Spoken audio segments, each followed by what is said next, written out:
Welcome to the hot take zone. I made the choice to ask Twitter what their Final Fantasy hot take is. And honestly, I got like a wide array of responses overall, you know, like it wasn't all bad, but some of them I'm like, that's not a hot take. That's actually very common. So the first one I got, people are nostalgic for turn-based battle systems in FF, but that doesn't mean they're the best. Final Fantasy is made unique and fun by not being afraid to try new things and reinvent itself. Yeah, no, like it is. And I remember when 16 came out, everybody, you know, and the grandmother had to dunk on how that wasn't a Final Fantasy game. And there was a lot of people, even in this thread, who said the same thing. There's a lot of people who are like, every game after FF10 isn't a Final Fantasy. It's like, what? Hey, it's me. I'm here reporting live from Leviathan's butthole. It's funny. I actually recorded this stream a couple weeks ago, and I planned to put it up that week, but I'm kind of glad that it waited because Expedition 33 launched to an amazingly good reception, which I'm super stoked on. I can't wait to play it myself someday. But the discourse on turn-based combat has become kind of a hot mess on various social media platforms. And so I figured, you know what, let me take a little bit of time to discuss this. So what I think is often missed in this conversation, the turn-based umbrella of games that fall underneath it is pretty large. And a big thing I have found in conversation, and obviously this is anecdotal, is that when people say they want turn-based, they specifically really want that golden era of Squaresoft, so FF7, 8, 9, 10. So there's a lot of like, well, actually, in this conversation where you see people who add on, oh, well, you know, it hasn't really been turn-based since 1 through 3, except for 10 was kind of an exception to this. And that's true, which is something I agree with. I think that that is a commonly overlooked situation, and that's okay. We all play our games differently. We all enjoy things in different manners. When there is an ATB, I play in wait mode because that's the closest I'm going to get to that true turn-based style. I find most average Joe gamers don't know that there's a difference between active and wait mode. So I think that this is kind of a wasted back and forth though. The reality is when people say they want the style from before Final Fantasy XII, I personally think what they are saying is they want fixed random encounters with a party versus an enemy. So they want that flash away into a different screen with the combat happening there. Technically, Final Fantasy XIII did bring that back, but I think that gets discounted because of the gameplay style. So I think the thing people are really clamoring for isn't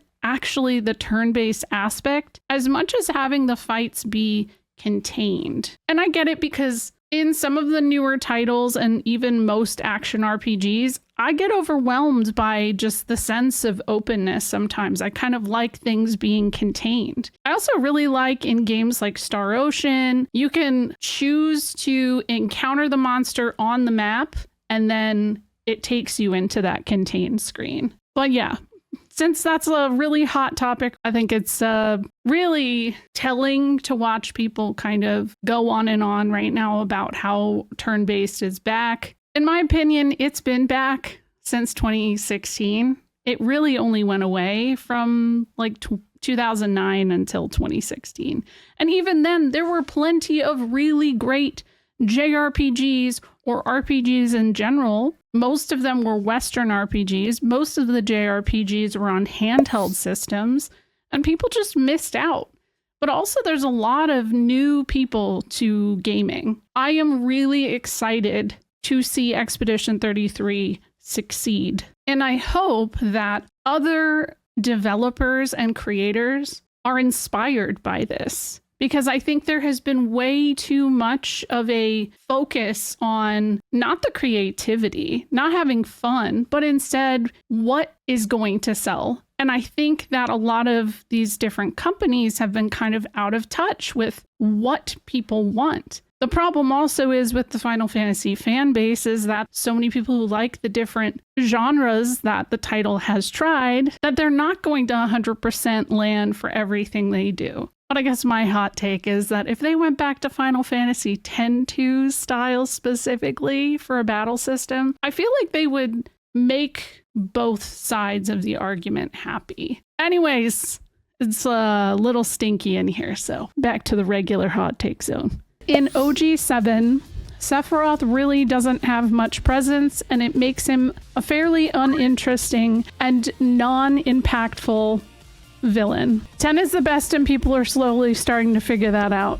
I responded to that one, and I said I think that Sephiroth is more of a tragic villain of circumstance. The bigger villains in that game are Hojo, Shinra, and then the unknown entity of Genova, which we don't really get much lore on. And I think it's the collective of those kinds of things that make that work in a sense. I think 10 is good, right? But I don't really feel like the villain of 10 is strong. Like, a lot of people kind of just look at 10 as its religion is the villain, essentially. And I don't even think that's 100% on the nose.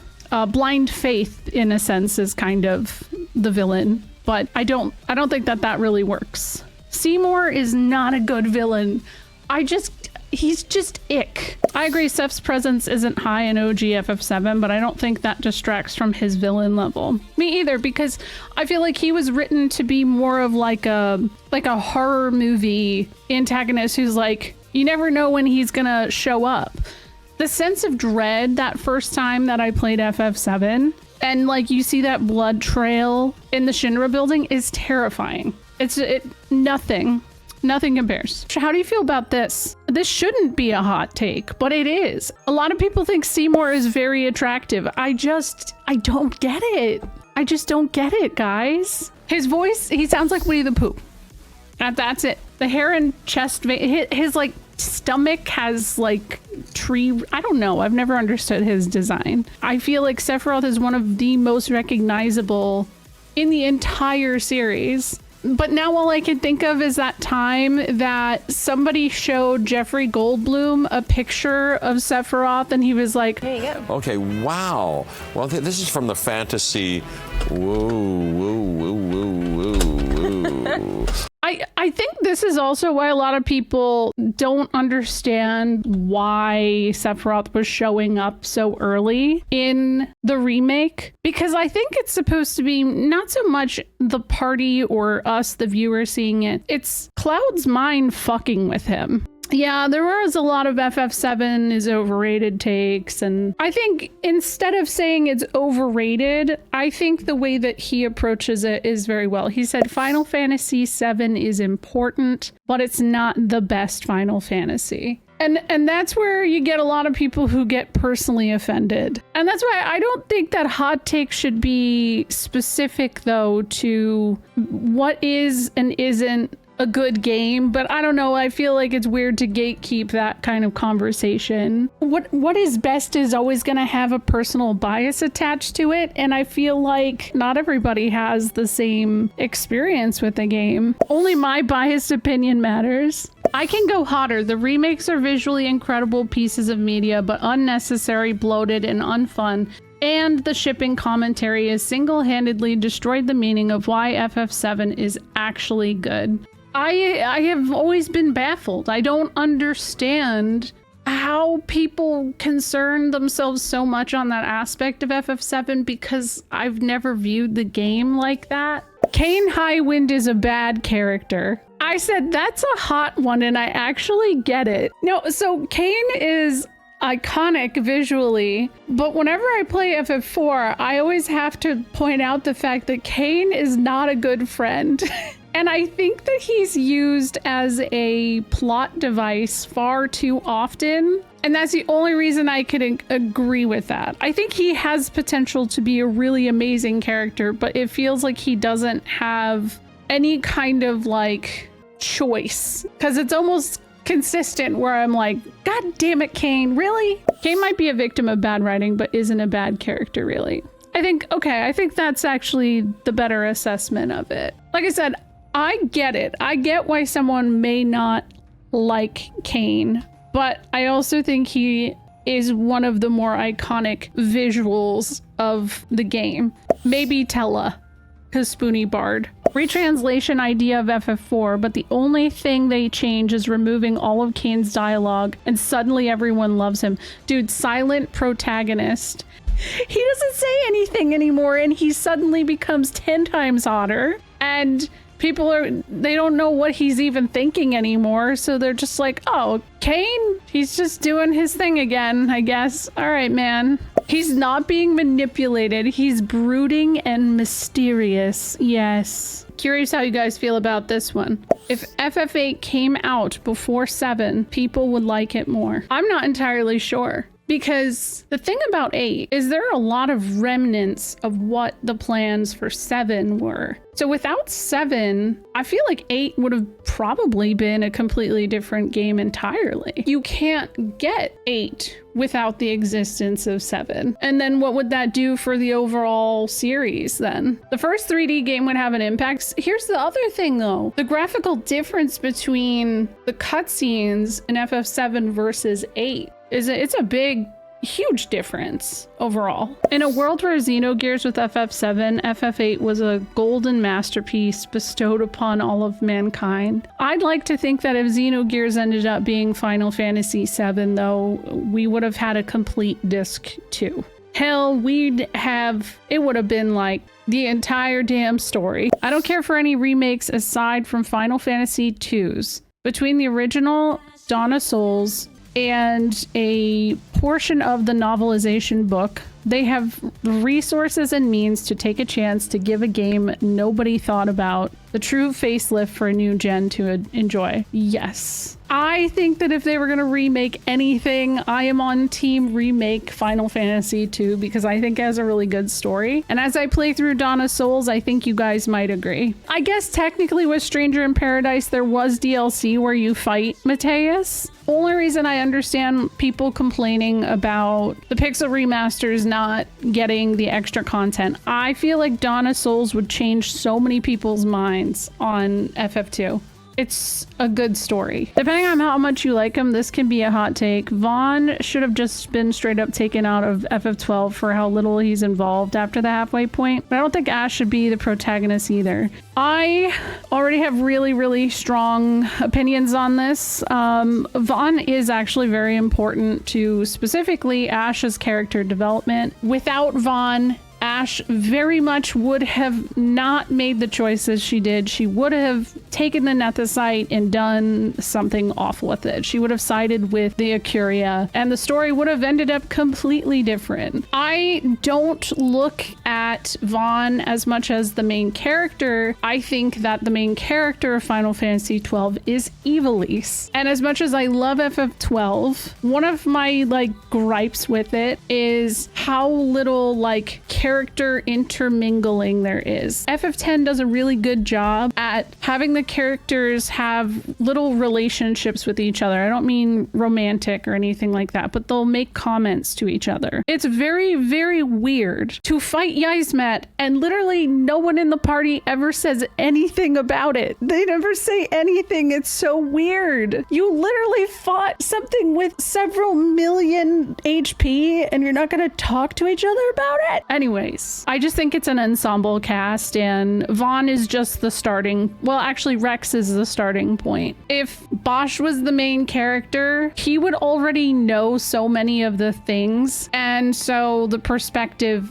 would be completely shifted. It's why even FF6 has multiple main characters instead of just Terra. Exactly. The thing about Vaan and Penilla is they don't know shit about all of the politics. They are just people who are just hoping to survive the next day. It's the same thing as Titus, whatever you prefer to call him in 10. He doesn't know shit about Spira. The story of FF10 doesn't work in the same way if he actually is from there, because he would know that Yuna Yuna was on a pilgrimage to do what she is trying to do. Not gonna lie, FF10 from Wakka's perspective would both be legitimately hilarious and offensive. It might be interesting to see internally what he goes through. You know what? Another thing I just want to say that really surprised me, the amount of people who said that FF2 isn't a bad game and doesn't deserve the hate it gets. Oh, stop booing. There's nothing wrong with it. There are dozens of us. Dozens! Oh, this isn't a hot take. Final Fantasy Tactics had the best story. I said, hey, that's not a hot take. It's true. Somebody said Nomura saved FF. I gave them a gif of me being intrigued. They said, I'm being slightly provocative, but only because it's fashionable to hate on him. Simply put, the series exploded under his tenure. While many fathers have left Final Fantasy over the years, he has remained. His vision of spectacular anime fantasy mixed with reality now defines the series. And I was like, well, what I think is wild about the hate to Nomura is that people tend to dunk on him for things he's not responsible for. Like, he's primarily the art design guy who sometimes has ideas, but I think his style is iconic, and it's a really cool contrast to Amano's work. Amano is very, I don't know, it's hard to describe, but it's very abstract in a sense, and like classic and flowy, where Nomura is very sharp and to the point. You don't like Amano's art a lot of the time? Oh my god, I love him. That is a hot take. Imagine how fewer belts the series would have without Nomura. Imagine what Lulu would look like. She'd be naked. This person said, sometimes the villains are way more interesting developed than the heroes, and some of the series most have characters that are completely forgettable and irrelevant to the game/story. And they said, looking at you, Amaranth from FF9. I do find myself being like, yeah, actually, like, what's the villain up to? I think that's my thing with FF6. I want to know what Kefka's doing, you know? And what's funny about Kefka for me, I just kind of think of Kefka as Ted Kaczynski. Like, he seems like somebody who was probably really intelligent, had a really great future ahead of him, strong magician, got tortured by the Empire, much like Celis and Terra, lost his mind. I know some people say like, oh, well, you know, there's no real reason. I've said that myself sometimes. Sometimes I flip-flop on it. But I think the thing about him is that he's just, yeah, he's chaos, essentially. Here's something I didn't know until recently, though.